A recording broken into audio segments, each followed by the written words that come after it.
weiter.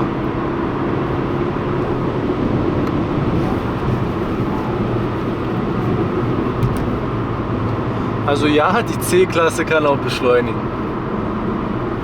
Es ist kein Sprintwunder, aber es ist ausreichend.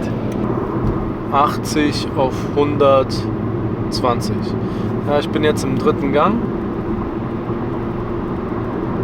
Wir sind jetzt bei 80 Stundenkilometern. Jetzt trete ich voll rein. 90, 102, 120. Und hier vorne kommt unser Lieblingszeichen. Tempolimit unbegrenzt. Wir sind jetzt bei etwas über 100. 4. Gang. Ich trete voll rein.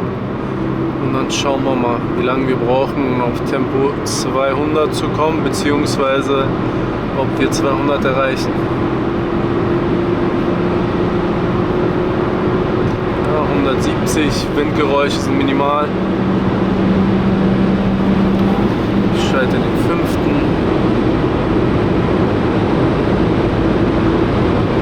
Und 96. 200, 204, 6, 7, 9,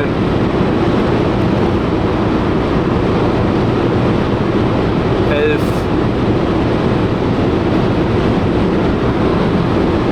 Ja. Ich glaube, das war's.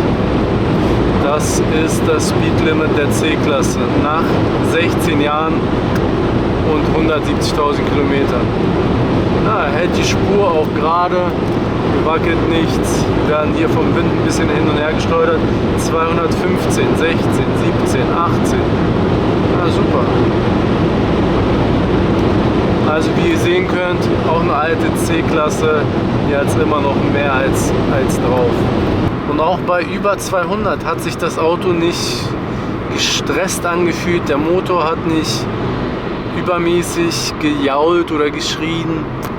Die Lenkung, es hat sich alles gut angefühlt. Ja? Also ich hätte noch ewig so weiterfahren können. Also ich hatte gar kein Problem, gar keinen Stress.